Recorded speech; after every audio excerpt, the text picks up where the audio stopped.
Story of love. কণ্ঠ আমাদের, অনুভূতি আপনাদের। হারিয়ে যাই ভালোবাসার গভীরে। ফিক করে হেসে দেয় এলিজাবেথ। বহুদিন পর ঠোঁটে ফুটে সেই চঞ্চল হাসি। তা মনোমুগ্ধকর ভাবে তাকিয়ে দেখলো মানবটা। হঠাৎই হাসি থেমে গেল এলিজাবেথের। চেহারায় চিরায়ত গম্ভীর ভাব ফিরে আসে। আমাকে ডাক দিলেন না কেন? আর সত্যিটা আপনি জানলেন কি করে? আর ওই গোপন জায়গায় বা পৌঁছালেন কিভাবে? আমার চাচা চাচি কেমন আছে? ওই পশুটা ওদের কোনো ক্ষতি করেনি তো? ইব্রাত ঠিক আছে তো? আরে শ্বাস তো ফেলো, ধীরে ধীরে প্রশ্ন করো, আমি উত্তর দিচ্ছি। অস্থিরতা কমে না এলিজাবেথের। ছটফটিয়ে উঠে বলল, বলুন না। আচ্ছা দিচ্ছি। প্রথম প্রশ্নের উত্তর হলো, এতটা আড়ম্বরে ঘুমাইছিলে যে ডাকতে ইচ্ছা হলো না। আর সত্যিটা জেনেছি শিয়াবের কাছ থেকে। 2 দিন আগে দেশে ফিরেই শিয়াবের সাথে দেখা করি। আমি তখন সব জানতে পারি। তারপর অনেক খুঁজে, অনেক লোক লাগিয়ে সবশেষে বহু কষ্টতে পেয়েছি তোমাকে। তাই তো এত দেরি হয়ে গেল। আর তোমার চাচা চাচির খোঁজও নেওয়া হয়নি। আমি শুধু পাগলের মতো খুঁজছিলাম তোমাকে। আমাকে ক্ষমা করে দেবে লোকেশি। তোমার এত খারাপ সময়ে আমি তোমার পাশে থাকতে পারিনি। দেশে এসে আমরা ওদের সাথে দেখা করতে যাব, কেমন? কথার পারদে এলিজাবেথ দ্রুত সবেগে আওড়ালো। ফিরে এসে মানে কোথায় যাচ্ছি আমরা? আমরা ভোরের ফ্লাইটে আমেরিকা যাচ্ছি। কেন? আপাতত ওটাই আমাদের জন্য সেফ হবে। এই গ্যাংস্টার এখন দেশে আছে, নিশ্চয়ই পাগলের মতো খুঁজছে আমাদের। রিচার্ডের কথা মনে পড়তেই বিষাদে ছেদে গেল এলিজাবেথের মন। আবারও চোখ ভিজে আসে। ভাঙা গলায় শুধায়, কেন আমার ওই নোংরা জীবনের সাথে জড়াতে চাচ্ছেন? কতদিন পালাতে পারবেন এভাবে? অপর পাশ থেকে শোনা গেল রাশভারী আওয়াজ। বলল, গোপনীয়তা হলো শক্তি। মানুষ যা জানে না তা ধ্বংস করতে পারে না। আর তুমি তো আমার কাছে সব থেকে মূল্যবান জিনিস, যা সযত্নে আগলিয়ে রাখবো আমি সারা জীবন।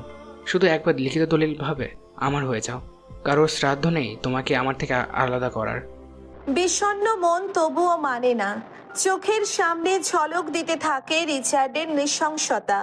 হঠাৎ মৃত্যু পথযাত্রী রোগীর মতো ছটফট করতে থাকে এলিজাবেথ। ছটফটে গলায় বলতে থাকে, রেশমামা, রেশমামা, নিশি ওরা কোথায়? আমাকে না পেয়ে নিশ্চয়ই ওই জানোয়ারটা ওদের মেরে ফেলবে। যে করেই হোক ওদের বাঁচান প্লিজ। এই মাতৃছায়া আমি হারাতে চাই না। হারাতে হারাতে সর্বশান্ত আমি। মানবের মুখে আধার নেমে আসে। এলিজাবেথের কাছে চেপে গেল পুরো বিষয়টি। এই সুন্দর মুহূর্ত নষ্ট করতে চাই না কোনোভাবেই। জলদ গম্ভীর গলায় বলে, তুমি চিন্তা করো না লোকেশি, আমি ওনাকে তোমার কাছে নিয়ে আসবো খুব শীঘ্রই। এরই মধ্যে মেড খাবার নিয়ে আসে। এলিজাবেথ আর কোনো কথা বলে না, চুপ হয়ে যায় একদম। ডুবে গেল ভাবনার জগতে। পুরুষালী হাতটি যখন মুখের সামনে খাবারের লোকমা তুলল তখন ধ্যান ভাঙল ওর। বিনা বাক্যে মুখে তুলে নিল এলিজাবেথ। এই ছোট ছোট যত্নের কাঙালি তো সে ছিল এতকাল যাবৎ। এলিজাবেথকে খাবার খাইয়ে দিয়ে উঠে দাঁড়ায় মানব। বেড সাইড থেকে একটা খাম নিয়ে বাড়িয়ে দেয় এলিজাবেথের দিকে। প্রশ্নবোধক দৃষ্টিতে তাকায় এলিজাবেথ। তোমার পাসপোর্ট ওদিকে ক্লোজেটে, প্রয়োজনীয় সব কিছুই আছে। ফ্রেশ হয়ে নাও, একটু পর কাজে আসবে। বলেই চলে গেল সে। এলিজাবেথ তাকিয়ে থাকে খামের দিকে, তবে দৃষ্টি সেখানে নেই। বস, দেওয়ার বঞ্জিল থেকে এইমাত্র একটা GTR 35 বের হলো। কিছু করব? যেতে দাও।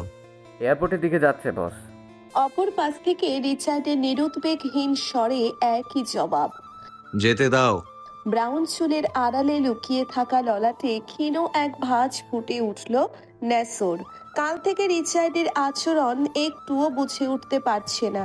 কায়নাত নামের এই মানুষটা শুরু থেকেই তার কাছে এক রহস্যময় গোলক ধাঁধা, যার কেন্দ্রে পৌঁছানো আজও সম্ভব হয়নি। সাধারণ এক বাংলাদেশি ছেলে কিভাবে ইতালির পাপময় সাম্রাজ্যের রাজা হয়ে উঠল, সেই গল্প আজও অস্পষ্ট, অধরা তাদের কাছে। বলেই কল কেটে দেয় রিচার্ড। ন্যাসো আর মাথা ঘামায় না। ফোনটা পকেটে রেখে গাড়ি স্টার্ট দেয়। গন্তব্য বাগান বাড়ি। তবে মস্তিষ্ক থেকে কৌতূহল মুছে ফেলা এত সহজ নয়। রিচার্ডের চোখে এলিজাবেথের জন্য কখনো কোনো বিনয় বা মুগ্ধতা দেখেনি তারা। তবুও এলিজাবেথের চলে যাওয়া কেন রিচার্ডকে এতটা আগ্রাসী করে তুলেছিল? আবার হঠাৎ এতটা শান্ত হয়ে যাওয়ারই বা মানে কি?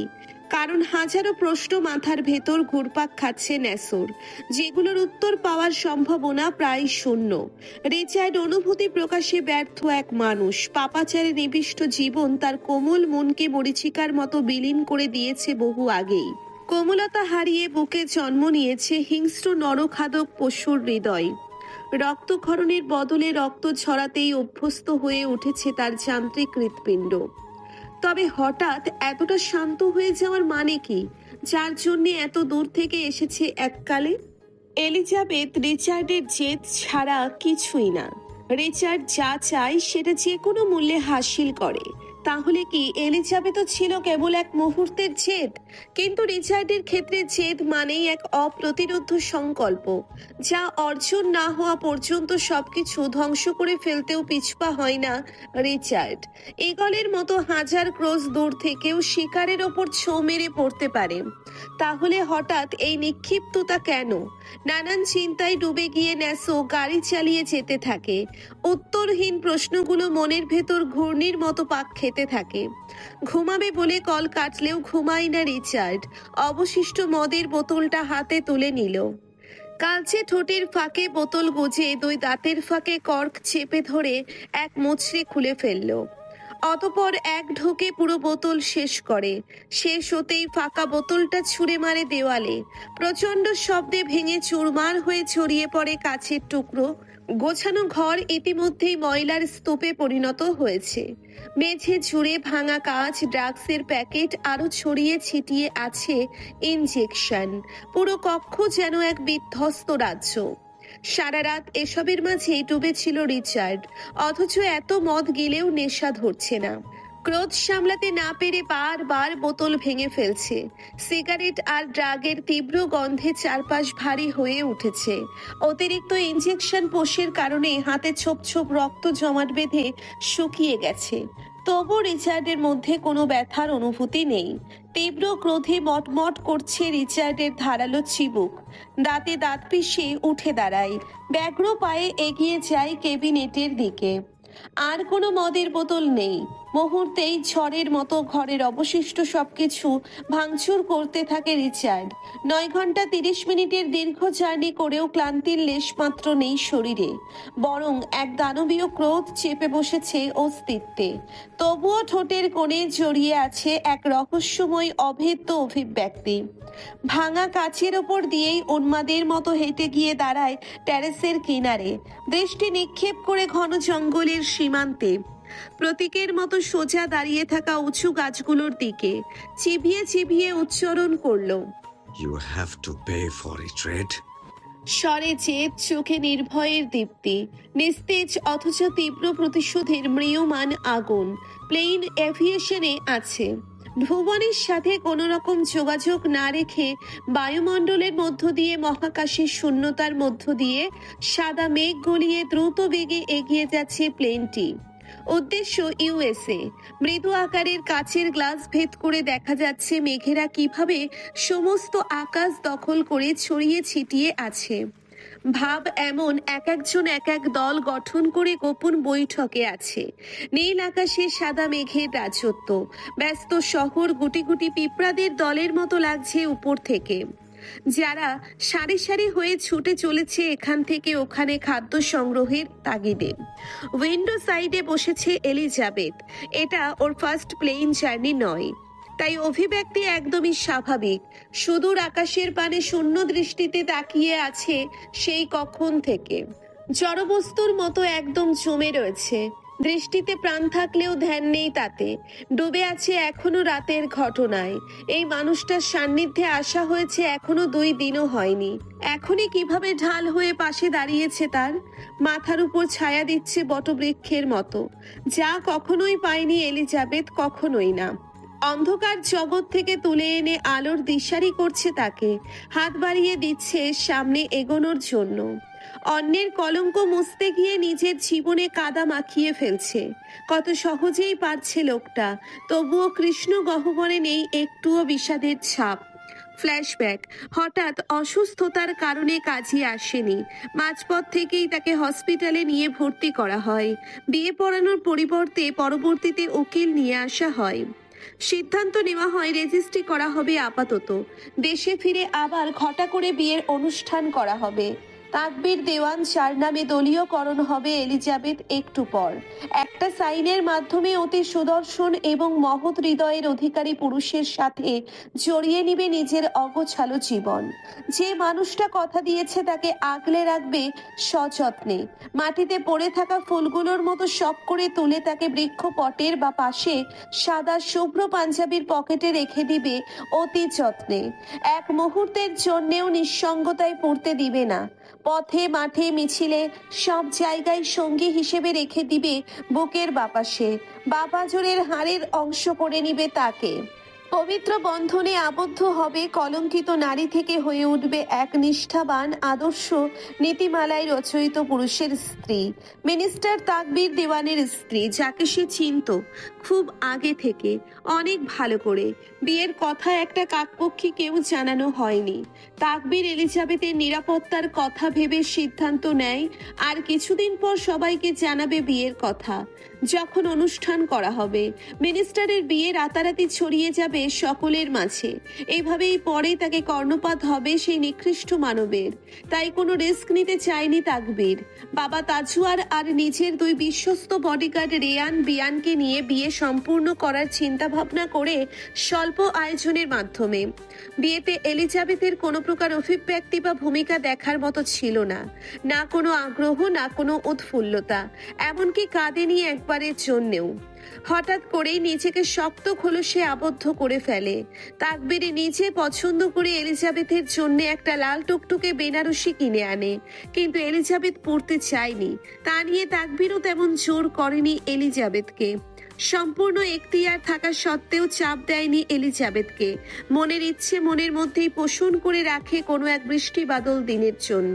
পরনে সাধারণ থ্রি পিস নিয়েই বিয়েতে বসে এলিজাবেথ। তাকবীর রক্তমাখা পাঞ্জাবি পরিবর্তন করে গায়ে নতুন পাঞ্জাবি চাপায় সাদা রঙের। এলিজাবেথ এক মুহূর্তের জন্যও তাকিয়ে দেখেনি তার পাশে উৎসুক দৃষ্টিতে তাকিয়ে থাকা বাগদত্তার দিকে। তাকবীর শূন্য অভিব্যক্তিতে তাকিয়েছিল এলিজাবেথের নিস্তেজ হয়ে থাকা মুখশ্রীতে। তার আকুল মন খুব করে চাইছিল তার এলোকেশি একটু হাসুক, তার মতো ভিতরে ভিতরে হলেও ছটফট করুক একটু একে অপরের হওয়ার খুশিতে। ব্যাস এইটুকুই চাই শুধু তার। তবে এবারও জোর করলো না তাকবীর এলিজাবেথের মনের অবস্থা ভেবে। সময় দিল আড়ষ্ঠ মেয়েটাকে একটু মানিয়ে নেওয়ার জন্য। সে অপেক্ষা করতে রাজি, করবে অপেক্ষা। উকিল সাহেব সকল কাগজপত্র রেডি করে রাখে।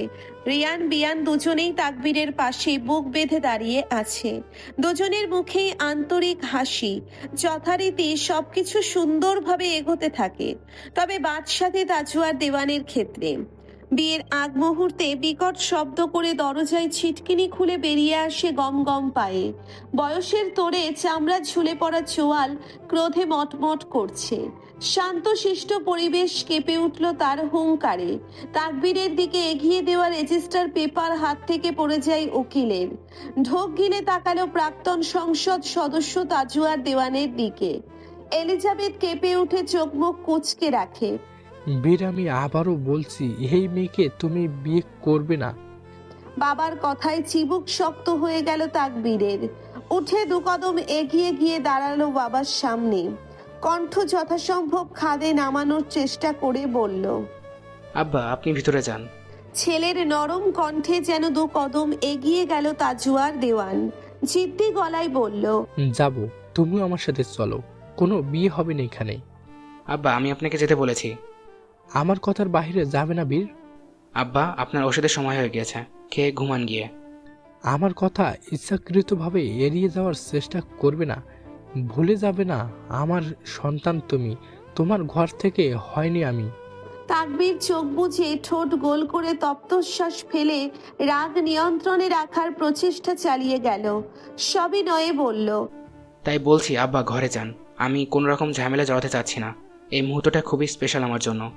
তাজুয়ার দেওয়ানের সেই জিদ্দি গলা বলল, এই বিয়ে কোনোদিনই হবে না, অন্তত আমি বেঁচে থাকতে তো না। সংযম হারাতে থাকে তাকবীর। বাবার চোখে চোখ রেখে চিবিয়ে চিবিয়ে বলল, বিয়ে তো হবেই আব্বা, তাও আজই, সেটা আপনি না মানলেও। এবার চেঁচাতে শুরু করলেন তাজুয়ার। বলে, সাবধান, একটা 2 টাকার মেয়ের জন্য বাবার সাথে উচ্চ গলায় কথা বলছো? এই মেয়ের রূপ দেখিয়ে আমার ছেলের মাথা খেয়েছিস। নষ্টা মেয়ে ছেলে কো। ও 2 টাকার মেয়ে নয়, আমার ভালোবাসা। ভালোবেসে নিয়ে এসেছি আমি, বুকে নিয়ে রাখার জন্য। যদি এই গলা দিয়ে আমার স্ত্রী সম্পর্কে আর একটা নোংরা কথা বের হয়, খোদার কসম, তবে এই গলায় 5 আঙুলের দাগ বসিয়ে দিতে আমি একটু দ্বিধাবোধ করব না আমি আব্বা। প্রচন্ড জোরে চেঁচালো তাকবীর, ভদ্রতার খোলস থেকে বেরিয়ে। নিয়ন্ত্রণে বাইরে গিয়ে উগ্রতা ভেঙে হিংস্র প্রাণীর মতো গর্জে উঠল। গ্রীবা অংশের নীলচে রগগুলো ফুলে ফেপে উঠেছে। এতক্ষণ দম আটকে সকল অপমান সহ্য করে নিলেও এবার চোখ মেলে তাকাই এলিজাবেথ। ভিজে গেল চোখের পাতা। জলে টইটম্বুর আখিদয় মেলে জোরালো আলো নিয়ে তাকালো তাকবীরের দিকে। পুলকিত হয়ে গেল নারী মন। এক বুক ভালো লাগা ছেয়ে গেল মনে। আধারে তলিয়ে যাওয়া বন আকাশে ঝিলিক দিয়ে উঠল। এক নির্মল বিশুদ্ধ দ্যুতি। সব ভুলে উৎফুল্ল চোখে দেখে গেল রাগে ফুঁসতে থাকা কৃষ্ণ গহ্বর। তাজুয়ার দেওয়ান স্তব্ধ হয়ে যায় ছেলের এহেন উগ্রতা দেখে। তাকবীর তাজুয়ার দেওয়ানকে কিছু বলার সুযোগ না দিয়ে ক্রন্দ পায়ে আবার গিয়ে বসে আগের জায়গায়। তাকবীর রাগে ফুঁসতে ফুঁসতে কোনো দিকে না তাকিয়ে হাতড়ে নিচে পড়ে কাজগুলো তুলে পাত্রের জায়গায় সই করে এগিয়ে দেয় এলিজাবেথের দিকে। এলিজাবেথ রাগে গিজগিজ করতে থাকে, চিবুকে তাকিয়ে ঘোরের মধ্যেই সই করে দেয়।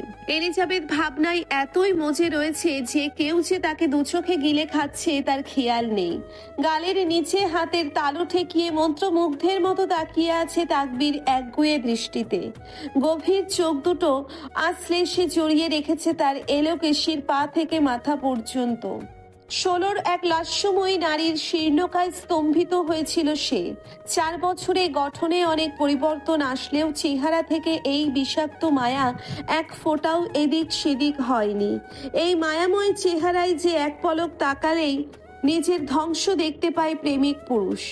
ওলট পালট হয়ে যায় ভেতরের সব কিছু। সময় কত দ্রুত চলে যায়। ক্যালেন্ডারের পাতায় পিছিয়ে গেল আরো 4 বছর পূর্বে। চৈত্র মাসের ভ্যাপসা গরমে খ্যা খ্যা করছিল চারিপাশ। খালবিলের পানি শুকিয়ে মাটি খড়খড়ে হয়ে যায় সেই সময়। ঠিক তেমনি ভাবে ভিতরে খরার মতো শুকিয়েছিল এক শীর্ণ মানবের। সেদিনটা ছিল ইলেকশনের দিন। বিপুল ভোটে জয়লাভ করেও মনের মধ্যে কোথাও বিজয়ের আনন্দের ছিটেফোঁটাও ছিল না। অযাচিত কারণে বিষাদে ছেয়েছিল অন্তঃকরণ। 12টায় ফলাফল প্রকাশিত হয়। ফলাফল শোনার পরপরই তাকবীর গাড়ি নিয়ে বেরিয়ে পড়ে একা একা, কোনো বডিগার্ড ছাড়াই। এই ব্যস্ত শহরে মন একটু একা থাকতে চাইছে, যেখানে থাকবে না কোনো কোলাহল। যেই ভাবা সেই কাজ। আবাসিক এলাকা থেকে গ্রাম্য রাস্তার দিকে যেতে থাকলো তাকবীর। সুবিস্তৃত মাঠের মতো খোলা জায়গা পেয়ে গাড়ি থামাই তাকবীর একটা বটগাছের নিচে।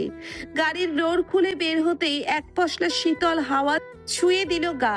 চোখ বুজে শুষে নিল তাকবীর সেই স্নিগ্ধময় প্রকৃতির সতেজ হাওয়া।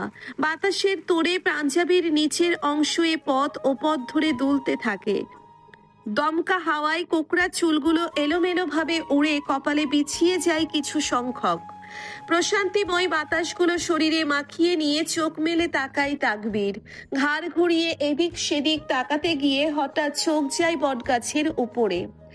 এক মুহূর্তের জন্য শক্ত গঠনে আবদ্ধ পুরুষালী দেহ কেঁপে ওঠে, 2 কদম পিছিয়ে যায়। শুকনো ঢোক গিলতে থাকে। প্রচলিত এমন অনেক কথা শুনেছে ভর দুপুরে নাকি বের হতে নেই, শাকচুন্নি ঘুরে বেড়ায়, বিশেষ করে বটগাছে। তবে একজন গণ্যমান্য সুনামধন্য মিনিস্টারের চরিত্রের সাথে এসব উদ্ভট কথাবার্তায় বিশ্বাস করা কখনোই শোভা পায় না। সাহস সঞ্চয় করে সামনে এগিয়ে যাওয়ার জন্য প্রস্তুতি নিল তাকবীর। বটগাছের সরু চিকন ঢালের মধ্যে আছে এক মুঠো লাল লম্বা লম্বা চুল। এক পা বাড়ালো তাকবীর। তখনই ভেসে আসলো মেয়েলি সুমধুর কণ্ঠস্বর। এক মুহূর্তের জন্য থমকে যায় তাকবীর। ভয় পাবেন না, এই পাড়ায় ভূত নেই, আমি মানুষ। মশকরা হচ্ছে? এই দিন দুপুরে কোন মানুষ গাছের ডগায় উঠে বসে থাকে? আমি তো মেয়ে মানুষ। গাছের উপর থেকে আপাতত মধু মিশ্রিত কণ্ঠে এমন বাবলা কথা শুনে কপাল কুঁচকে ফেলে তাকবীর। গমগমে গলায় বলল, মানে? কুকুর দেখে ভয় পেয়ে গাছে উঠেছি। তাকবীর ভ্রু গুছিয়ে ঠোঁট কামড়ে আশেপাশে তাকালো। সত্যিই তার গাড়ির পেছনেই কতগুলো কুকুরের দল বেঁধে দাঁড়িয়ে আছে। তারাও যেন অপেক্ষা করছে কখন গাছ থেকে পরিটা নামবে, হাউ মাউ খাও বলে হাপিস গাপিস করে খেয়ে ফেলবে। এবার সবকিছু পরিষ্কার হলো তাকবীরের কাছে। পুরো কথার ছট আবারও মাথায় ঘুরিয়ে ঠোঁট কামড়ে হাসলো। হেসে নিচ থেকে একটা বড় ইটের ভাঙা অংশ নিয়ে কুকুরগুলোর দিকে ছুঁড়ে মারতেই দৌড়ে পালিয়ে যায় সবগুলো। এই মেয়ে, নামতে পারো এবার, কুকুরগুলো চলে গিয়েছে। সত্যি তো? 3 সত্যি। বাক্য কর্ণপাত হবার সাথে সাথে এক লাফে নিচে পড়ল তরুণীটি। ফ্রেজড হয়ে যায় তাকবীর, চোখের পলক ফেলতে ভুলে যায়। এবার মনে হচ্ছে সত্যি সত্যি সে দিন দুপুরে ভূত দেখছে। দু চোখ ধাঁধিয়ে গেল মুগ্ধতায়। কিছু পলকের জন্য চোখের পাতা কোনো এক টাইম ট্রাভেলে আটকে যায়। সবকিছু ভুলে শুধু দেখতে থাকে তার সান্নিধ্যে কাচুমাচু হয়ে দাঁড়িয়ে থাকা এক লাস্যময়ী নারীকে। মনের কোনায় জাগা ক্ষুদ্র অনুভূতিগুলো এক মনে গেয়ে উঠল। এলোকেশি। এলিজাবেথ তাকবীরের অদ্ভুত চাহনি দেখে কিছুটা ভড়কে যায়। সবসময় ঘরবন্দি আর একা থাকার কারণে মন এখনো সেই 12 বছরের এলিজাবেথেই আটকে রয়েছে। ম্যাচুরিটি তখনও আসেনি সেইভাবে। শুধু এটা জানতো এই সমাজ ভালো না, তার জন্য নিরাপদ নয়। চাচা বলেছে এলিজাবেথ তড়িঘড়ি করে কোমর সমান এলোমেলো চুলগুলো ঝুড়ো করে বেঁধে দেয়, অতঃপর চাদর দিয়ে চুল মুখ ঢেকে ফেলে। এলিজাবেথের এহেন আচরণে ছোট ছোট চোখ করে তাকায় তাকবীর। দৃষ্টি ভঙ্গ করে পা থেকে মাথা পর্যন্ত পরখ করে নিল। গায়ের সুতি গোল জামা যা প্রায় পায়ের গোড়ালে ছুঁই ছুঁই, ফুল হাতায় হওয়ায় একদম বোরখার মতো লাগছে। পুরনো ছেঁড়া জামাও যেন গায়ের সৌন্দর্য মাধুর্যতা এক ফোঁটাও কমাতে পারেনি। গলা খাসকি দিয়ে পরিষ্কার করে নিল তাকবীর, বলল, এই সময় বের হয়েছো কেন? জানো না সুন্দরী মেয়েদের ভূতের আছর বেশি? কথার বিপরীতে এলিজাবেথের সরল জবাব। কিন্তু আমাকে তো কুকুরে আসর করতে চেয়েছে। ঘাড় ঘুরিয়ে ঠোঁট কামড়ে হাসলো তাকবীর। কয়েক মিনিটের ব্যবধানেই বুঝে গিয়েছে মেয়েটা অত্যন্ত সরল সোজা। হঠাৎ করেই কেন জানি মেয়েটিকে ঘাঁটতে ইচ্ছে হলো তাকবীরের। জিভ দিয়ে ঠোঁট ভিজিয়ে বলল, আরে বাচ্চা কুকুর আছর করে না, কামড়ায়। চোখ বড় বড় হয়ে যায় এলিজাবেথের, বলল, সত্যি? ওপর নিচ মাথা ঝোঁকায় তাকবীর। এই যে তোমার লাল চোখগুলো দেখছো, এইগুলো কামড়ে ছিঁড়ে ফেলবে। কর্ণপাত হতে দেরি হয় এলিজাবেথের, হাত মাথায় যেতে দেরি হয় না। চাদর দিয়ে আরো ভালো করে পেঁচিয়ে দিল মাথা। কপালের দিক দিয়ে টানতে টানতে একদম চোখই ঢেকে ফেলে। এবার আর হাসি নিয়ন্ত্রণে রাখতে পারল না তাকবীর। ফিক করে হেসে দিল, প্রাণ খোলা আড়ম্বর হাসি। কোথায় যাচ্ছিলে? কিছুটা লজ্জা পায় এলিজাবেথ নিজের বোকামির জন্য। নিভু স্বরে প্রত্যুত্তর করলো, বাসায় কেউ নেই, চাচির জ্বর, তাই আমাকে বলল বোনকে স্কুলে দিয়ে আসতে। আর তোমার স্কুল? তুমি স্কুলে যাও না? না। তেরছা নজরে তাকালো তাকবীর, কণ্ঠস্বর খানিকটা নিচে নামিয়ে বলল, কেন, পড়াশোনা করো না তুমি? এলিজাবেথের জটিলতা ছাড়া উত্তর স্পষ্ট ভাষায়। চাচি বলেছে আমাকে পড়ানোর টাকা নেই। থেমে বিষণ্ণতায় চুপসে যাওয়া মন হঠাৎ উৎফুল্লতায় গেয়ে উঠল, বলল, মামা আসলে আমি আবার স্কুলে যাব। মম প্যারেন্টস নেই তোমার? ড্যাড নেই। তাকবীর কিছু প্রশ্ন করতে গিয়েও করলো না। নির্নিমেষ তাকিয়ে থাকলো এলিজাবেথের চুপসে যাওয়া মুখের দিকে। শান্ত মুখশ্রীর অন্তরালে যে অকুতভয়ে হৃৎপিণ্ড হৃদয়ে কষ্টের বাঁধ ভাঙতে শুরু করে দিয়েছে তা বুঝতে পারে। কথা পাল্টে পকেট থেকে গাড়ির চাবি বের করে চাবিতে প্রেস করে লক খুলে নিল। পরপর এলিজাবেথের দিকে তাকিয়ে ফ্রন্ট ডোর খুলে দিয়ে বলল, গেট ইন দ্য কার বাচ্চা। বাচ্চা শব্দ শুনে নাক কুঁচকে মাথা তোলে এলিজাবেথ। ঠোঁটে ঠোঁট চেপে হাসলো তাকবীর, সবিনয়ে বলল, উঠো, পৌঁছে দিচ্ছি এলোকেশি। আঙ্গুলের ভিতর আঙ্গুল ঢুকিয়ে কচলাতে থাকে এলিজাবেথ। এই নতুন নামের মানে সে বুঝতে পারেনি। মাথা নাড়িয়ে বলল, না। কেন? আমতা আমতা করতে করতে এলিজাবেথ বলল, চাচা বলেছে অচেনা কারোর থেকে সাহায্য না নেওয়ার জন্য। আমার জন্য নাকি কেউ নিরাপদ না। তাকবীর বুঝতে পারলো এলিজাবেথের চাচার এই কথা বলার কারণ। কণ্ঠে নমনীয়তা আনলো তাকবীর, নিদারুণ কোমল স্বরে বলল, আমাকে বিশ্বাস করতে পারো, আমি নিরাপদ তোমার জন্য, কোনো ক্ষতি করব না। উৎসুক হয়ে তাকিয়ে থাকলো এলিজাবেথ। ফর্সা মুখ উদ্বিগ্নতায় ঠাসা। এমনিতেই কুকুরের জন্যে অনেকটা দেরি হয়ে গিয়েছে, এখন হেঁটে গেলে আরো দেরি হবে। যত দেরি হবে চাচির কটু বাক্য তত বেশি হবে। খেতে দিবি না আজ নিশ্চয়ই। উপায়ন্তর না পেয়ে রাজি হলো এলিজাবেথ। তাকবির এক চিলতে হেসে নিজেও গিয়ে ড্রাইভিং সিটে বসে গাড়ি স্টার্ট দিল। টুকটাক কথা বলে এলিজাবেথকে নিয়ে বাসায় গেল। ওই মাঠ থেকে বাসার দূরত্ব 15 মিনিটের। খুব আস্তে গাড়ি চালিয়ে আসলে তাকবীরের সময় লাগে মাত্র 5 মিনিট। ভেতরে ভেতরে খুবই ক্ষুব্ধ তাকবীর। সময় আজ এত তাড়াতাড়ি যেতে হলো, একটু থেমে থাকলে হতো না? শান্তিনিকেতনের সামনে গাড়ি থামায় তাকবীর। ধর দুপুরে হওয়ায় আশেপাশে তেমন কেউই ছিল না। এলিজাবেথ গাড়ি থেকে নেমে একগাল হাসি দিল। সত্যিই তো তার কোনো ক্ষতি করেনি। চাচা তাকে যেভাবে বুঝিয়েছিল তেমন কিছুই হয়নি। আপনি খুব ভালো মানুষ। উইন্ডো মিরর নামালো তাকবীর। কথার বিপরীতে এক ফানি ফানি হাসি দিয়ে বলল, আমাদের আবার দেখা হবে এলোকেশি। এলিজাবেথ তেমন মাথায় নিল না কথাটা, চলে গেল। তাকবীরও গাড়ি ঘুরিয়ে চলে আসে। সেদিন সেই জায়গা থেকে চলে আসলেও ঘোর থেকে বের হতে পারেনি। এক অজানা অচেনা মেয়ে রাজত্ব কায়েম করে নিয়েছিল তার অন্দর মহলে। লোক লাগিয়ে এলিজাবেথের চাচাতো ভাই শিহাবকে ক্লাবে আনায় তাকবীর। শিহাব তখন মাদকে পুরোপুরিভাবে আসক্ত। তাকবীর শিহাবের কাছ থেকে জানতে পারে এলিজাবেথ এতিম। পরবর্তীতে এলিজাবেথের পরিবার নিয়ে আর মাথা ঘামায়নি তাকবীর। শিহাবকে শাসিয়ে এলিজাবেথকে স্কুলে ভর্তি করার কথা বললেও পরবর্তীতে বিদ্বেষমূলক কিছু কথা ভেবে তা আর হতে দেয় না। এই মেয়ে আগুন সুন্দরী, যেখানেই যাবে সকলে ভস্য হবে এর রূপে। সকল প্রকার সাইড ইফেক্ট ভেবে এলিজাবেথকে স্কুলে পড়ানোর চিন্তা ভাবনা বাদ দিল তাকবীর। শিহাবকে টাকা দিয়ে এলিজাবেথের ব্যাপারে খোঁজ খবর নিত সব সময়। অতিরিক্ত টাকা বাড়িয়ে দিত এলিজাবেথের জন্য। মাঝে মধ্যে নিজের শখ করে অনেক কিছু কিনেও দিত এলিজাবেথের জন্য। তবে তার কিছুই পেত না এলিজাবেথ। শিহাব সবকিছু নিজের নাম করে ইবরাতকে দিত। তাকবীরের ভয়ে এলিজাবেথ শিহাবের কুদৃষ্টি থেকে একটু ছাড় পেলেও একেবারে মুক্তি পায়নি। কথায় আছে, কয়লা ধুইলে ময়লা যায় না। সুযোগ পেলেই এলিজাবেথের স্পর্শকাতর জায়গায় হাত ছোঁয়াতো শিহাব। যেসব কিছুই ছিল তাকবীরের অজানা। এক নাজুক মেয়ের এক দর্শনের স্তম্ভিত সে। ছটফটে মনকে কোনোভাবেই মানাতে পারতো না তাকবীর। অবুঝ বাচ্চার মতো সে মানতে নারাজ মেয়েটা এখনো বাচ্চা।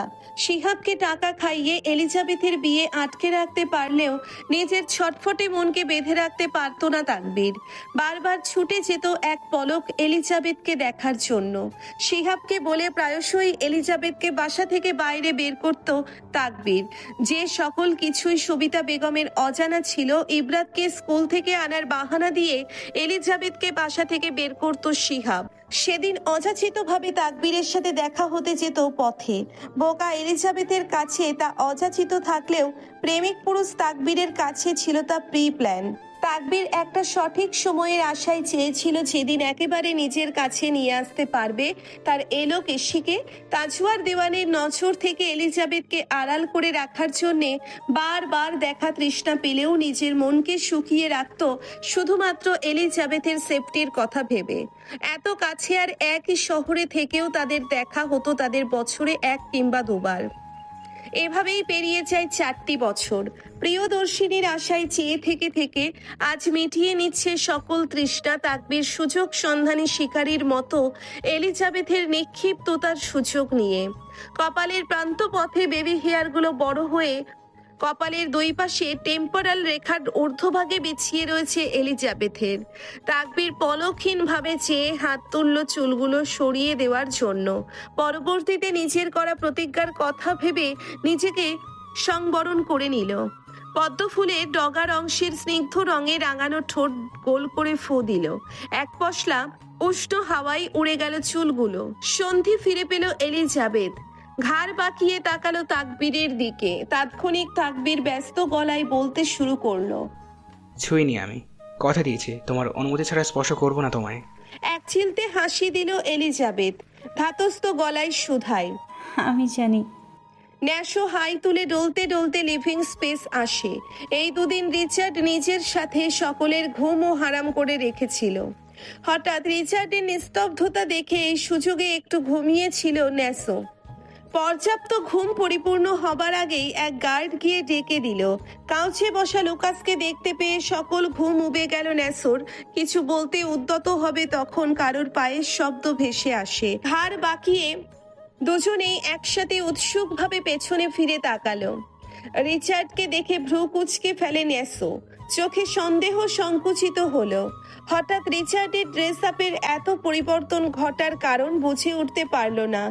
গিরগিটির থেকেও দ্রুত রং পাল্টিয়ে ফেলেছে রিচার্ড নামের এই রহস্যময় মানব। কিছুক্ষণ আগেও ন্যাসো দেখে গিয়েছে রিচার্ড কিভাবে গতকালের পোশাক শরীরে চাপিয়ে উন্মাদনায় মেতে উঠে ড্রাগস টানছিল, অথচ এখন কি ড্যাশিং লুকে এক হাত পকেটে ঢুকিয়ে অ্যাটিটিউড নিয়ে আসছে। বরাবরের মতোই সম্পূর্ণ কালোতে আবৃত রিচার্ড, তবে আজ ভিন্নতা এসেছে শুধু হেয়ার স্টাইলে। রিচার্ড কখনো চুলে ওয়েট জেল ইউজ করে না। কালো রিপেট জিন্সের সাথে ইং করা কালো শার্টে জেল দিয়ে খাড়া খাড়া করে রাখে চুল। খুবই অ্যাট্রাকটিভ লাগছে গ্যাংস্টার বসকে। শার্টের হাতা কনুই পর্যন্ত ফোল্ড করে রাখা, পরিপাটি করা। বাঁ হাতের কনুইয়ের নিচে জয়েন্ট হাড়ের গৌর বর্ণের শিরার উপর আচ্ছাদিত P6-এর ব্যান্ডক্রাফট সিলভার ব্রেসলেট। বুকের সামনে দুটি বোতাম খোলা, ফলস্বরূপ সুবিস্তৃত শক্তপোক্ত সুঠুম বুক ভাসমান। অধমাঙ্গে পরিহিত কালো স্নিকার্সের ছপছপ শব্দের দফা রফা করে সরাসরি ন্যাসোর সামনে দাঁড়ায় রিচার্ড। গা থেকে ভেসে আসা ডার্ক পারফিউমের কড়া ফ্র্যাগরেন্স মত্ত করে দিচ্ছে চতুষ্পার্শ। রিচার্ডের ঠোঁটের কোনায়ও ঝুলে আছে প্রত্যাশিত আন্তরিক হাসি। ন্যাসো লুকাসের দিকে পূর্ণ দৃষ্টি নিক্ষেপ করে বলল। দুজনেই চলে গেল তৈরি হওয়ার জন্য। লুকাস কিছুক্ষণ আগে মাত্রই আসলো রিচার্ডের কলে। এবার একমাত্র সৃষ্টিকর্তাই জানে এই জরুরি কল আর ট্রিপের পেছনে কি রহস্য লুকিয়ে রয়েছে এই রহস্যময় মানব। ন্যাসো কিছু পলক ব্যাজমেন্টের স্যাটারের সামনে দাঁড়িয়ে নিজেকে মনস্থির করে ব্যগ্র পায়ে হেঁটে ভিতরে ঢুকলো। ন্যাসোর কথায় পুরো 18 ঘন্টা পর আজ ইবরাত আর সবিতা বেগমকে পানি দেওয়া হয়েছে, সেই সাথে কিছু খাবারও। খাবার হিসেবে মজুদ ছিল শুকনো খড়খড়ে রুটি আর গুড়। 5 দিন পর সবিতা বেগমকে কাঁচা থেকে বের করা হয়। দীর্ঘদিন অনাহারে থাকার কারণে খাবার দেখে ঝাঁপিয়ে পড়ে তার উপর। খিদা পেটে শুকনো দুটো রুটি চোখের পলকে খেয়ে শেষ করে ফেলে, কিন্তু পরে আর তা পেটে রাখতে পারলো কই। খালি পেটে অতি তৃষ্ণায় বেশি পানি খেয়ে ফেলায় পর সহসায় পেটের ভিতর মোচড় দিয়ে উঠল তৎক্ষণাৎ। এক নাড়াতেই পাকস্থলী উগড়ে বেরিয়ে এলো সকল খাদ্যকণা। বমি করতে করতে রক্ত বমি শুরু হয়। মায়ের এই অবস্থা দেখে নিস্তেজ শরীর নিয়ে ইবরাত ছুটে যেতে চায় মায়ের কাছে। শিকল দিয়ে হাত পা বেঁধে রাখার কারণে যেতে পারে না। দূর থেকে মায়ের করুণ পরিণতি দেখে হাউমাউ করে শুধু কাঁদে। ইবরাত কিছুই করতে পারে না। ন্যাসোর কর্ণপাত হলে ন্যাসোর আদেশে সবিতা বেগমকে অন্য কক্ষে নিয়ে রাখা হয়। তারপর থেকে আর মুখে পানিও তুলছে না ইবরাত। শরীর একদম স্যাঁতসেঁতে মেঝের সাথে মিশে গিয়েছে। গোসলের অভাবে শরীর থেকে ঘামের বিদঘুটে বিশ্রী গন্ধ নির্গত হয়। ন্যাসো সরাসরি এসে দাঁড়ায় দুর্বোধ্য ইবরাতের সামনে। কারোর উপস্থিতি টের পেয়ে মাথা তোলে ইবরাত। টানানো চোখগুলো গর্তের ভিতর চলে গিয়েছে অনাহারে। ন্যাসোকে দেখার সাথে সাথে ঝুলে যাওয়া চোয়ালে খুশির ঝিলিক ফুটে ওঠে ইবরাতের, যা ন্যাসোর ক্রোধ আবারও বাড়িয়ে দিল। রুষ্ট গলায় বলল, মরতে চাও? গলা দিয়ে শব্দ বের হয় না ইবরাতের। দুর্বল চিত্তে অস্পষ্টভাবে আওড়ায়, হ্যাঁ চাই তো, ওই যে আপনার প্রেমিক। অহর নিশে কর্ণপাত হতেই চোয়াল শক্ত হয়ে যায় ন্যাসোর। চেঁচিয়ে বলল, have you gone mad? I just fall in love. নেশা কেটে গেলে খেয়ে নিও। বলেই হনহনিয়ে চলে যায় ন্যাসো। সহসায় নিষ্পলক তাকিয়ে থাকলো ইবরাত ন্যাসোর চাওয়ার পানে। হঠাৎ এক ফিচলে হাসির দেখা মিলল ঠোঁটে। লাজুক হাসিতে শ্যামবর্ণের মুখশ্রী লাল হয়ে যায়। ক্যালিফোর্নিয়া মার্কিন যুক্তরাষ্ট্রের একটি অঙ্গরাজ্য। 1850 সালে যুক্তরাষ্ট্রের 31তম অঙ্গরাজ্য হিসেবে এটি অন্তর্ভুক্ত হয়। জনসংখ্যায় ক্যালিফোর্নিয়া যুক্তরাষ্ট্রের বৃহত্তম অঙ্গরাজ্য এবং আয়তনে এটি যুক্তরাষ্ট্রের তৃতীয় অঙ্গরাজ্য। ক্যালিফোর্নিয়াকে প্রকৃতি রাজ্যের রাজকন্যা বলা হয়। এখানকার মানুষের বসবাস প্রকৃতির সঙ্গেই। প্রকৃতির এই অপরূপ সৌন্দর্য উপভোগ করার জন্য প্রতি বছর নানান দেশ থেকে ছুটে আসেন অসংখ্য পর্যটক। ব্যয়বহুল এই যান্ত্রিক শহরের মানুষগুলো যন্ত্রণের মতো তাদের জীবনযাত্রা। যান্ত্রিক শহরের মানুষের মনও যান্ত্রিক মেশিনের মতোই। আমেরিকার সব থেকে বড় বিমানবন্দর হলো ডেনভার আন্তর্জাতিক বিমানবন্দর, যা কলোরাডো রাজ্যে অবস্থিত। এটি আয়তনের দিক থেকে যুক্তরাষ্ট্রের বৃহত্তম এবং বিশ্বের দ্বিতীয় বৃহত্তম বিমানবন্দর। ডেনভার আন্তর্জাতিক বিমানবন্দর স্থাপত্য শৈলীর জন্য বিখ্যাত। এর ছাদ তিব্বতী তাঁবুর মতো দেখতে, যা রকি পর্বতের অনুকরণ করে তৈরি করা। এই বিমানবন্দরে প্রায় 100টিরও বেশি গেট রয়েছে এবং 3টি টার্মিনাল এ, বি, সি আন্তর্জাতিক এবং অভ্যন্তরীণ যাত্রীদের জন্য। টার্মিনাল সি দিয়ে বের হয় রিচার্ড। তার সুবিস্তৃত সুঠাম দেহের পেছন থেকে আচ্ছাদিত হয় মার্শালার দৈহিক গঠনের দুই পুরুষ, রিচার্ডের বিশ্বস্ত কালো চান আর মানিক চান। টার্মিনালের প্রধান ফটক পেরিয়ে পার্কিং লটের অভিমুখী হলে পেছন থেকে ভেসে আসে কারোর উচ্ছ্বসিত কণ্ঠস্বর, যেন নিজের সম্পূর্ণ হুজুগ পুরুষালী রুক্ষ কণ্ঠস্বরে ঢেলে দিয়েছে। রিচার্ডের অভিব্যক্তি অত্যন্ত স্বাভাবিক।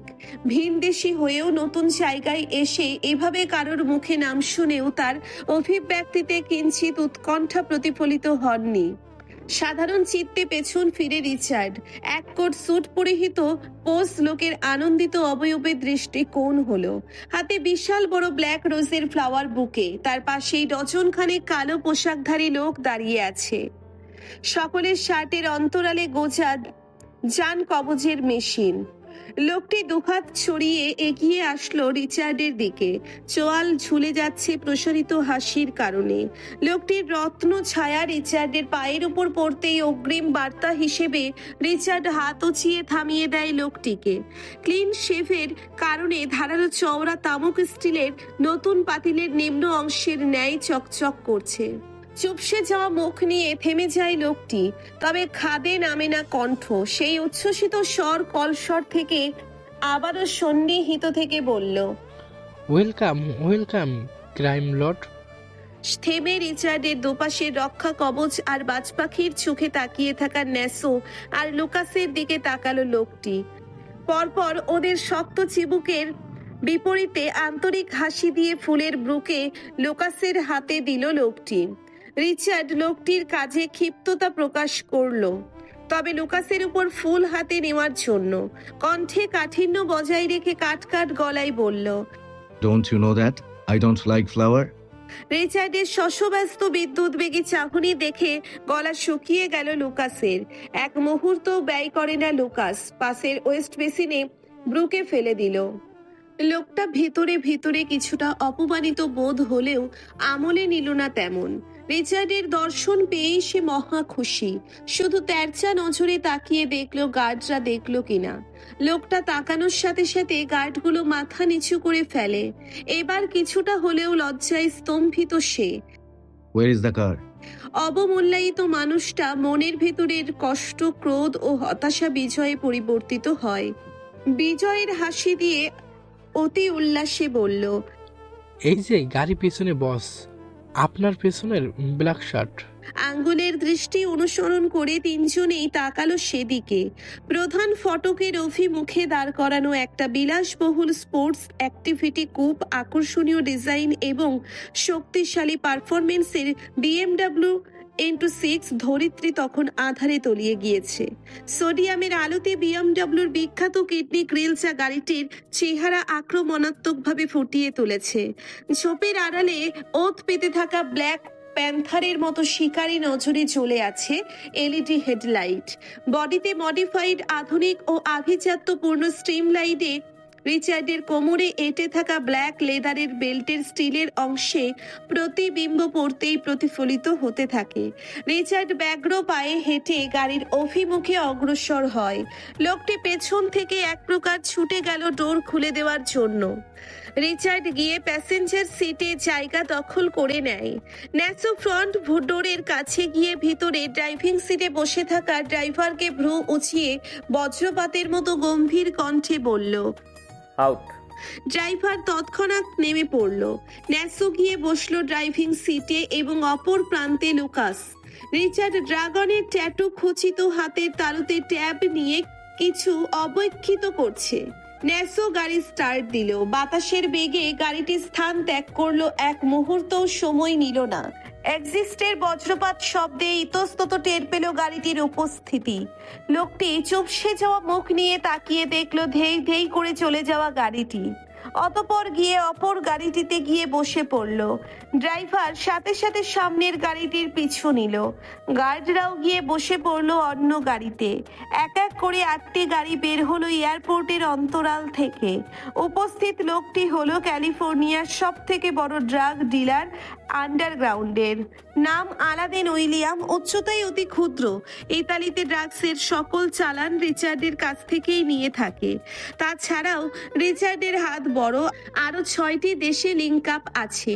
ফলস্বরূপ রিচার্ডের মাধ্যমে নিজের ব্যবসার বিস্তৃতি লাভ করতে পারছে। তাই তো এত তোষামোদ। রিচার্ডও সকল অস্ত্র আলাদিনের কাছ থেকে নিয়ে থাকে। সেখান থেকে এক চালানেই সারা বছরের চেয়েও অধিক মুনাফা পেয়ে থাকে আলাদিন। মোট কথা, আলাদিন রিচার্ড দুজনেই দুজনের কাস্টমার, ভিন্ন পরিপ্রেক্ষিতে। তবে তাদের মধ্যে পার্থক্যতা রাজা ও প্রজার মতো। বিএমডব্লিউটি প্রতি 5.2 সেকেন্ডে 0 থেকে 60 মাইল অতিক্রম করে যাচ্ছে। Twin turbocharged inline 6 cylinder engine দ্বারা চালিত গাড়িটি স্বল্প সময়ের মধ্যে গিয়ে থামে একটি রিসোর্টের সামনে। আধুনিকতার কোনো ছোঁয়া লক্ষ্য করা যায় না তেমন বাইরে থেকে রিসোর্টের। রিচার্ডের গাড়ির পরপরই এসে থামে বাকি 7টি গাড়ি। এল সিস্টেমের একতলা রিসোর্টটি সুবিস্তৃত জায়গা নিয়ে তৈরি। মিশরীয় কারুকার্যের ছাপ ফুটে উঠছে রিসোর্টটিতে। আলাদিন চটজলদি গাড়ি থেকে নেমে ডোর খুলে দিল। রিচার্ড বেরিয়ে কোনো দিকে না তাকিয়ে গমগম পায়ে সোজা ভেতরে যায়। অযাচিত কারণেই চওড়া তামক শক্ত করে রেখেছে। কোনো স্টাফ এগিয়ে আসে না। আলাদিন আগে থেকেই পুরো রিসোর্ট বুক করে রেখেছিল। সকলকে অগ্রিম হুঁশিয়ারি দেওয়া আছে কেউ যেন প্রয়োজন ছাড়া রিচার্ডের সামনে না আসে। বিশেষ করে ফিমেল স্টাফ, তাই কেউ কোনো প্রকার ফর্মালিটি দেখাতে আসে না। আগে থেকেই রুম সেট করে ডোর ওপেন করে রেখেছিল। রিসোর্টটি বাইরে থেকে দেখতে যতটা সাধারণ, ভেতর থেকে ঠিক ততটাই আভিজাতে ভরপুর। রাজকীয় ছোঁয়ায় সজ্জিত প্রতিটি কোণা। আলাদিন দম আটকে রেখে রিচার্ডের পিছু পিছু যাচ্ছিল। রিচার্ডের লম্বা লম্বা কদমের সাথে তাকে এক প্রকার দৌড়তে হচ্ছে। কিছু ফিমেল স্টাফ আড়াল থেকে রিচার্ডের লুক দেখে বিস্মিত হচ্ছে। উত্তপ্ত খড়খড়ে মরুভূমির প্যানেও তাকিয়ে আছে মনোমুগ্ধকর দৃষ্টিতে। সাগরের ওপার থেকে দেখলে মনে হয় কত সুখ আর সুখ, অথচ এপারের মানুষগুলোই জানে জীবন কেমন বিভীষিকাময়। ঠিক তেমনই রিচার্ডের সৌন্দর্য এবং ব্যক্তিত্ব। সরাসরি রুমে গিয়ে কাউচে বসে রিচার্ড পায়ের উপর পা তুলে খোলা বারান্দার সামনের ছোট টেবিল থেকে রেড ওয়াইন নিয়ে খেতে শুরু করে। শূন্য অভিব্যক্তি, তবে শূন্য দৃষ্টিতে জমে আছে ক্রোধের পাহাড়, যা সমস্ত শরীর গ্রাস করে নিচ্ছে ধীরে ধীরে। সময় যত গড়াচ্ছে ভেতরের পৈশাচিক আত্মা তত নাড়া দিয়ে উঠছে। শক্ত চিবুকে এক দৃষ্টিতে তাকিয়ে দেখতে সমুদ্রের উথাল পাথাল ঢেউ। সামনেই সমুদ্র, কাচের গ্লাস ভেদ করে বাইরে সকল কিছুই সুস্পষ্ট। আলাদিন স্বস্তির নিঃশ্বাস ছাড়ে। রিসোর্টের ব্যাপারে রিচার্ডের হতে কোনো রকম প্রতিক্রিয়া না পেয়ে অনেকদিন যাবৎ একসাথে পথ চলা। রিচার্ডের রুচিবোধ সম্পর্কে খুব ভালো করেই জানে আলাদিন। পান থেকে চুন খসলেই যে তার হালুয়া টাইট হয়ে যাবে তা খুব ভালো করেই জানে। মাফিয়া এর গ্যাংস্টারদের মূল উদ্দেশ্য থাকে সর্বোচ্চ প্রভাব ও নিয়ন্ত্রণ কায়েম করা। তাদের মধ্যে কোনো নৈতিকতা বা সহানুভূতির স্থান নেই, বরং নির্দয়তা এবং নৃশংসতাই তাদের সফলতার মূল মন্ত্র। তাদের জন্য অপরাধকে একটি স্বাভাবিক পেশা হিসেবে গ্রহণ করা হয় এবং তারা অমানবিক ও নির্দয় পদ্ধতিতে নিজেদের কাজ সম্পন্ন করতে আগ্রহী। তারা শাসনপ্রিয়তা, নিজেকে ক্ষমতা আর প্রভাব ধরে ধরে রাখার জন্য যে কোনো সীমা অতিক্রম করতে সর্বদা প্রস্তুত থাকে। আর রিচার্ড নামক মানুষটা এতই নৃশংস যে কেউ তার বিরুদ্ধে গেলে নিজের কাছের লোক বা প্রতিদ্বন্দ্বিতাকে নির্দয়ভাবে নিষ্পত্তি করতেও দ্বিধা করে না। আলাদিন মৃদু গলা খাসকির মাধ্যমে গলা পরিষ্কার করলো, অথচ রিচার্ডের সামনে নিয়ে রসালো গলায় শুধায়, বস, আমি আপনাকে কিভাবে খুশি করতে পারি? লুকাস আর ন্যাসো দূরে দাঁড়িয়ে থেকে কিঞ্চিত বিরক্ত হলো আলাদিনের অতিরিক্ত আগলা তোষামোদ দেখে। রিচার্ডের দৃষ্টি তখনও নিটোল সমুদ্রে। ওয়াইনের গ্লাস ঘোরাতে ঘোরাতে রুক্ষ কর্কশ গলায় অনর্থক হাসি হেসে চাপা স্বরে বলল, হোটেল বের এয়ারের পুরো কন্ট্রোল চাই আমি। লুকাসের দু চোখে সন্দেহ সংকুচিত হলো। ন্যাসোর অভিব্যক্তি স্বাভাবিক, আগেই আন্দাজ করে নিয়েছিল এমন কিছু হবে, তবে লুকাসের অজানা অনেক কিছুই ছিল। প্রশ্নবোধক দৃষ্টিতে ন্যাসোর দিকে তাকালে ন্যাসো এক ইশারায় পুরো কাহিনী বুঝিয়ে দেয়। বিস্ময়ে হতভম্ব হয়ে যায় লুকাস। আলাদিনের নেত্রদয়ে চকচকে কৌতূহল লেপ্টে আছে, তবে বিপরীতে কোনো প্রশ্ন করার সাহস পেল না। একটু সাইডে গিয়ে কাউকে ফোন দিয়ে 1 মিনিট কথা বলল। অতঃপর কথা শেষ করে এসে দাঁড়ালো রিচার্ডের পাশে, নত দৃষ্টি নিবিষ্ট রেখে বলল, কাজ হয়ে গিয়েছে বস। তুষ্ট হাসলো রনয়। হঠাৎ ন্যাসোর ফোন শব্দ করে উঠে জানান দিল অপর পাশ থেকে কেউ কথা বলতে ইচ্ছুক। ফোনের দিকে তাকাতেই শুকনো ঢোক গিলল ন্যাসো। জিভ দিয়ে ঠোঁট ভিজিয়ে এগিয়ে গেল রিচার্ডের নিকট। কিছুটা ঝুঁকে ফোন এগিয়ে দিয়ে নিচু স্বরে বলল, বস, ফাদার। তপ্তশ্বাস ফেলে রিচার্ড। ফোন রিসিভ করে কানে তুলে নিল। উগ্রতা ভেঙে শান্ত স্রোত বইল স্বরে। ওদের কথোপকথন শোনা গেল না। দুই কথা বলে রিচার্ড ফোন না কেটেই ন্যাসোর কাছে গিয়ে দেয়। ন্যাসো ফোন কাটতে গিয়ে অস্পষ্টভাবে শুনতে পায় ওপাশ থেকে আগত ধরাশয়ী আওয়াজ, Richard, come back to Italy, it's my order. জি বস। আলাদিন ছুটে এসে রিচার্ডের পায়ের কাছে হাঁটু গেড়ে বসলো। ধ্বংসযজ্ঞের লেলিহান দাউ দাউ করে চলতে থাকে রিচার্ডের সমুদ্র নীল লোচনে। ক্রোধে কটমট করতে থাকা ধারালো চিবুকে চিবিয়ে চিবিয়ে আওড়ালো। ইজ এভরিথিং ডান?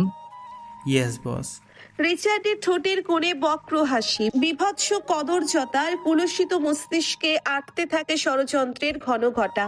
মুহূর্তেই অঙ্গভঙ্গির পরিবর্তন ঘটল। যেন এক ক্ষুধার্ত সিংহ সেভাবেই গর্জন দিয়ে উঠল। এক থাবায় ভেঙে ফেলল সামনের ছোট কাচের টেবিলটা। শক্ত চামড়া ভেদ করে তাজা রক্তে সিক্ত হয় সাদা টাইলস। দাঁতে দাঁত পিষে অস্পষ্ট স্বরে আওড়ালো, you are fucking welcome to the hell, Red. কর্ণপাত হবার সাথে সাথে ন্যাসো ফিরে তাকালো রিচার্ডের দিকে। তার ষষ্ঠ ইন্দ্রিয় বলছে আজ ভয়ঙ্কর কিছু হতে চলেছে। গ্যাংস্টার বসের মুখের উপর কথা বলার সাহস তাদের কারোই নেই। তবুও কিছুটা সাহস সঞ্চয় করলো ন্যাসো। খাঁতযুক্ত কণ্ঠে বলল, ওই মেয়ে নিজের মর্জিতে অন্য কাউকে বিয়ে করে আমেরিকা চলে এসেছে বস, যেখানে কোনো লাভ স্টোরি নেই, বরবাদি ছাড়া। তবুও কেন ফাদারের সাথে কথা অমান্য করে এত বড় রিস্ক নিতে যাচ্ছেন? ধ্বংসের খেলায় মেতে উঠেছেন বস।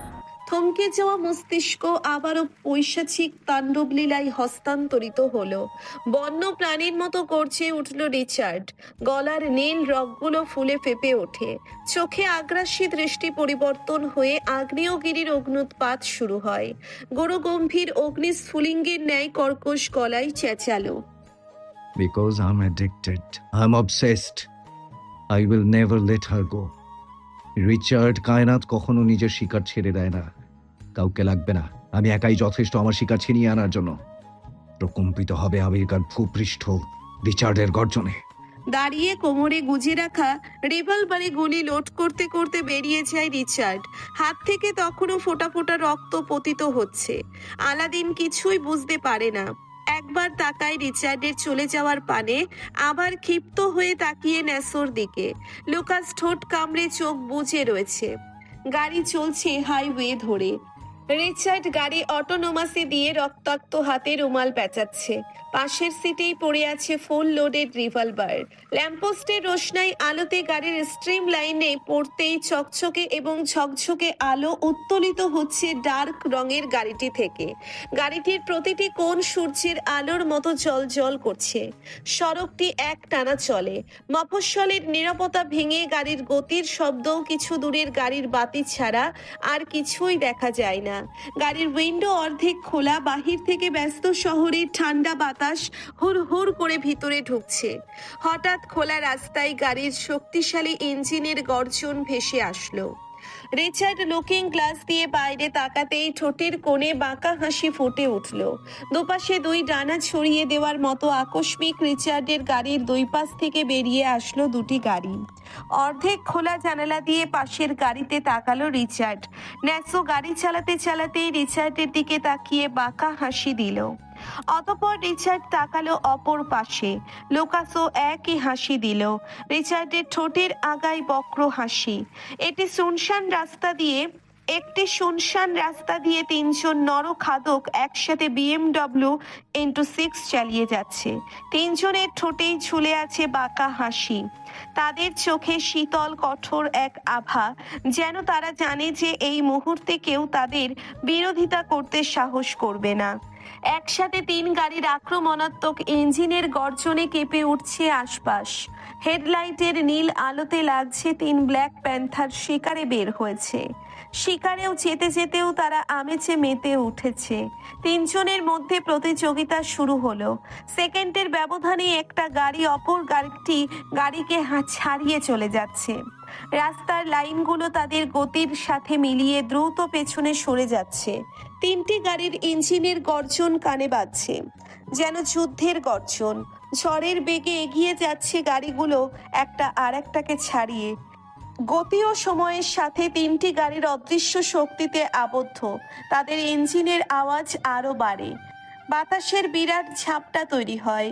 গাড়ির টায়ারগুলো রাস্তার উপর কামড়ে দেয়, যেন রাস্তায় আর সহ্য করতে পারছে না। রিচার্ড উইন্ডো সম্পূর্ণ মিশিয়ে দিল। অতঃপর এক হাত রাখে স্টিয়ারিং হুইল এবং অপর হাত রাখে এমার্জেন্সি ব্রেকে।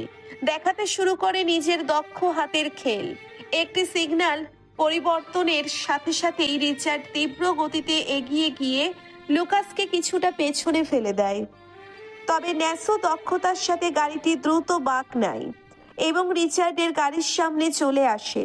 তবে ন্যাসো বেশিক্ষণ টিকতে পারে না রিচার্ডের সাথে। চোখের নিমেষে ইঞ্জিনের ধোঁয়া উড়িয়ে চলে যায় রিচার্ডের গাড়ির ধোঁয়া আর তীব্র গতির ট্রেইল রাস্তা জুড়ে ছড়িয়ে যায়।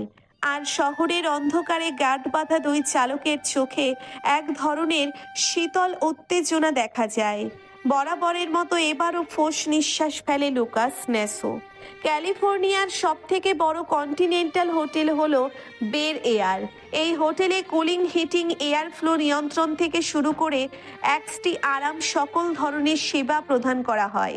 এই সিস্টেমগুলো হোটেলের সার্বিক আরাম এবং অতিথিদের অভিজ্ঞতা উন্নত করতে বিশেষভাবে ডিজাইন করা হয়। এই ধরনের হোটেলগুলোতে সাধারণত পার্সোনাল সুইমিং পুল থেকে শুরু করে বার এবং লাউঞ্জ সকল কিছুই থাকে। এমনকি সিঙ্গেল রুম থেকে শুরু করে সম্পূর্ণ অ্যাপার্টমেন্টের ব্যবস্থাও রয়েছে। এলিজাবেথরা সন্ধ্যায় হোটেলে ওঠে। তাকবীর এলিজাবেথের ইনসিকিউরিটির কথা ভেবে 3 রুমের বড় অ্যাপার্টমেন্ট নেয়। 27 ঘন্টা জার্নি করে শরীর একদম নেতিয়ে গিয়েছিল এলিজাবেথের। রুমে ঢুকে ফ্রেশ হয়ে না খেয়েই ঘুমিয়ে পড়ে। তাকবীর নিজেও ক্লান্ত ছিল, তবুও একবার ডেকেছিল এলিজাবেথকে দরজার বাইরে থেকে, কিন্তু কোনো সাড়া শব্দ না পেয়ে পরে নিজেও গিয়ে ঘুমিয়ে যায়। এলিজাবেথের ঘুম ভাঙে 11টায়। ঘুম থেকে উঠে পুরো অ্যাপার্টমেন্ট খুঁজেও কোথাও তাকবীরকে পায়নি এলিজাবেথ। ফোনও নেই যে কল করবে। অজানা শহর। ঘাবড়ে যায় এলিজাবেথ। হঠাৎ চোখ যায় ডাইনিং স্পেসে। এগিয়ে যায় এলিজাবেথ। দেখতে পায় কয়েকটা শপিং ব্যাগ আর পাশেই হালকা কিছু খাবার রাখা। এলিজাবেথের কপালে ভাঁজ পড়ল। কৌতূহলী হয়ে একটা শপিং ব্যাগ হাতে তুলে নিল। ভেতর থেকে বেরিয়ে আসলো একটি গোল্ডেন কালারের সফট সিল্কের শাড়ি। চোখ ছানা বড়া হয়ে যায় এলিজাবেথের। চোখ বড় বড় করে চেয়ে থাকে শাড়ির দিকে। অসম্ভব সুন্দর শাড়িটি। পরপর বাকি ব্যাগগুলোও দেখলো এলিজাবেথ। যত দেখছে চোখে ফুটে উঠছে তত বিস্ময়তা। মিনিমালিস্ট জুয়েলারি থেকে বেরিয়ে এলো একটু ছোট চিরকুটটি পড়তেই প্রশান্তিময় হাসির অস্পষ্ট ঝলকারি ফুটে ওঠে ঠোঁটে। কেন জানি মনে হলো এলেকোশির লাল চুলের সাথে গহনের সোনালি শাড়ি খুব মানাবে। নিচে অপেক্ষা করছি আমি। শিরশির অনুভূতিতে চোখ ভিজে এলো এলিজাবেথের। একটা মানুষের মধ্যে কতটা ধৈর্য আর ভালোবাসা থাকলে এত সুন্দর করে এতগুলো জিনিস কিনতে পারে শাড়ির সাথে ম্যাচিং করে, তাও আবার একজন পুরুষ মানুষ। 8 বছরে হয়তো এই এফোর্ট আগে কখনো পায়নি এলিজাবেথ। পেয়ে এসেছে শুধু ছোট বোনের পুরনো জামা কাপড়। চাচাও কখনো চাচির ভয়ে সাহস করে এলিজাবেথের জন্য কখনোই কিছু কিনে এনে দিতে পারতো না। তবে হঠাৎই এলিজাবেথের মন বিষণ্ণতায় চুপসে যায়। শেষ শাড়ি পরেছিল আজ থেকে আরো 8 বছর আগে। মম পরিয়ে দিত শখ করে, কিন্তু এখন কিভাবে ফিরিয়ে দিবে একটা মানুষের আবদার যে এত শখ করে এত আয়োজন করলো? ভাবনার মাঝেই কলিং বেল বাজলো। এলিজাবেথ পিহ হোল দিয়ে দেখলো একজন ফিমেল স্টাফ দাঁড়িয়ে আছে। আশ্বাস পেয়ে দরজা খুলল এলিজাবেথ। স্টাফটি মৃদু হাসি দিয়ে আন্তরিকভাবে বলল, হ্যালো ম্যাম, স্যার আমাকে পাঠিয়েছেন আপনাকে হেল্প করার জন্য। এলিজাবেথ অবাক খুশি দুটো একসাথেই হলো। মানুষটা কিভাবে জানি না বললেও বুঝে যায় সবকিছু। স্টাফ এলিজাবেথকে সুন্দর করে শাড়ি পরিয়ে দেয়। প্রসাধনী বলতে কিছুই লাগলো না এলিজাবেথের। এতগুলোর প্রয়োজন কখনোই হয় না তার। এমনিতেই রূপে অপ্সরা, শুধু ঠোঁটে ডার্ক রেড লিপস্টিক লাগিয়েছে। শাড়িতে সৌন্দর্য যেন আরো দ্বিগুণ বাড়িয়ে দিয়েছে। চুলগুলো আছড়িয়ে পিঠে ছেড়ে দিল। শাড়ির আঁচল কিছুটা ঢিলে করে দেওয়ার জন্যে ধমকের মতো বাঁকামো কোমর উন্মুক্ত, তবে তা লম্বা চুলের আবরণে ঢাকা পড়ে যায়। সোনালি চুলগুলো যেন দুটি ছড়াচ্ছে চারিপাশ। তাকবীরের আনা জুয়েলারি থেকে একটা ডায়মন্ডের নেকপিস আর স্টাড ইয়াররিং পরলো। হাতে স্টোনের পাতলা দুটি চুড়ি পরে নিল। আয়নার সামনে গিয়ে অদ্ভুতভাবে নিজের দিকে তাকিয়ে থাকলো এলিজাবেথ। দেখতে থাকলো নিজের আসল রূপ সৌন্দর্য, যা এতদিন চাপা পড়েছিল কদর্যতায়। ভাগ্যের পরিণতি তাকে কই থেকে কই নিয়ে গেল, আবার ভাগ্যের পরিণাময় তাকে আগের জায়গায় ফিরে আসলো। এভাবে আর কত ঘুরবে ভাগ্যের চাকা? অনেকদিন পরে শাড়ি পরার কারণে হাঁটতে একটু অসুবিধে হচ্ছে এলিজাবেথের, তবুও লিফট থাকায় বেঁচে গেল। এত বড় হোটেলে এক তলাতেই দুটো করে লিফট। ওদের অ্যাপার্টমেন্টের পাশেই ছিল লিফট। তাকবীরের কথা অনুযায়ী এলিজাবেথ 12 ফ্লোরে চাপলো। লিফটের দরজা খুলতেই চকচকে আলো এসে চোখে এসে পড়তেই চোখ বুজে ফেলে এলিজাবেথ। এখানে মানুষের সঙ্গম অনেক বেশি। এক প্রকার গিজ গিজ করছে মানুষের। চাকচিক্য লাইটের আলোতে জলজল করছে চারিপাশ। সকলে ফুর্তি আমেজে মেতে আছে। সবার হাতে হাতে ওয়াইনের গ্লাস। রাত 1টা তাদের কাছে পার্টির জন্য বেস্ট টাইম। দীর্ঘ 8 বছর ঘরবন্দি থাকার পর হঠাৎ এত মানুষ দেখে মাথার মধ্যে চাপ অনুভূত হয় এলিজাবেথের। আবছা আবছা ফ্ল্যাশব্যাক হতে থাকে এলিজাবেথের ড্যাডের কফিনের সেই দৃশ্য। পুলিশ সাংবাদিকের গম গম করছিল তাদের বাগান। কান্না এসে যায় এলিজাবেথের। হঠাৎ অহর্নিশে কর্ণপাত হলো এক মুঠো মিষ্টি রোদ। চৈত্রের খড়খড়ে মৌসুমে বয়ে গেল পৌষ মাসের ঠান্ডা শীতল হাওয়া, যা প্রবাহিত হলো অন্তঃকরণের। কারোর গরম নিঃশ্বাস আছড়ে পড়ছে এলিজাবেথের কাঁধে। ভয় পাবার কিছুই নেই, আমি আছি তো। চকিতে পিছন ফিরে চাইল এলিজাবেথ। চোখের মধ্যে উকি দিল এক ফালি মুগ্ধতা। কৃষ্ণ গহ্বরের দিকে তাকিয়ে স্বস্তির নিঃশ্বাস ফেলে এলিজাবেথ। অতি নিকটে দাঁড়িয়ে থাকা পুরুষটির হৃদস্পন্দনও জমে গেল চোখের পাতারি মতন। মনের অজান্তেই এক হাত চলে গেল বৃক্ষপটে। অনুভব করছে বুকের ভেতরে দ্রিম দ্রিম শব্দ হচ্ছে, যা থামার নামই নিচ্ছে না। চোখ ধাঁধানো মুগ্ধতায় একগুঁয়ে দৃষ্টিতে তাকিয়ে আছে সামনের লাস্যময়ী নারীর দিকে। আপনি? তাকবীর তখনও মন্ত্রমুগ্ধের মতো তাকিয়েছিল। এলিজাবেথের শব্দে ধ্যান ভাঙে, তবে দৃষ্টিভঙ্গ হয় না। একে দৃষ্টিতে চেয়ে থেকে আবেশিত গলায় বলল, আজ। হ্যাঁ আমি, তোমার আপনিটা, শুধু তোমারই আপনিটা। তাকবীর নিজেও আজ এলিজাবেথের শাড়ির সাথে মিলিয়ে গোল্ডেন কালারের পাঞ্জাবি পরেছে। এলিজাবেথ আজ প্রথম পূর্ণ দৃষ্টি দিল তাকবীরের কৃষ্ণ গহ্বরে। বাঙালির ছাপের চেহারায় অসম্ভব মায়া ভর করে আছে। তাকবীরের চুলগুলো কোকড়া কোকড়া চুলও এলিজাবেথের পছন্দ না, তবুও কেন যেন এই চুলে তাকবীরকে খারাপ লাগছে না তার কাছে। উচ্চতায়ও বেশ। ওইদিকে চলো। এলিজাবেথ দৃষ্টি সরায়। তাকবীরের দেখানো রাস্তা ধরে হাঁটতে থাকে আগে আগে। তাকবীর পেছন পেছন যায়। এলিজাবেথের শাড়ির আঁচল ফ্লোর লেপটে যাচ্ছে। তাকবীর কোনরূপ দোলায়মান না হয়ে আলগোছে শাড়ির আঁচল হাতে তুলে নেয়।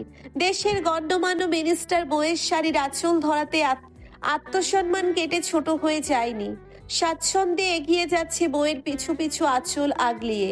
কিছু ভিনদেশি পর্যটক কপাল কুঁচকে তাকিয়ে আছে তাকবীরের দিকে।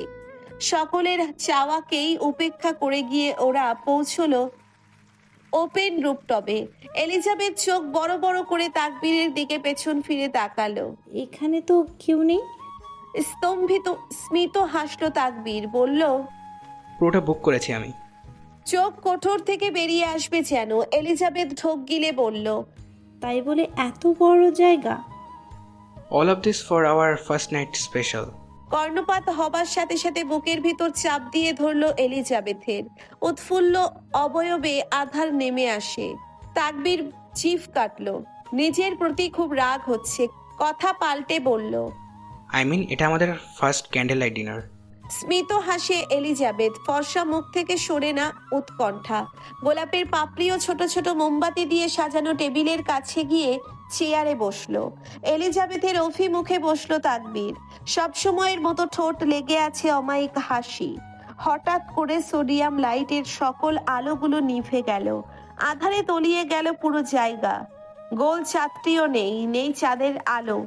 হঠাৎ করে গোলাপের পাপড়ির নিচ থেকে জ্বলে মোলে আলো শেষ হলো। গ্লো স্টিক ছেটানো ছিল ফুলের পাপড়ির নিচে। চারপাশ আধারে তলিয়ে যেতেই জল জল আলো জ্বলে উঠল নিচ থেকে।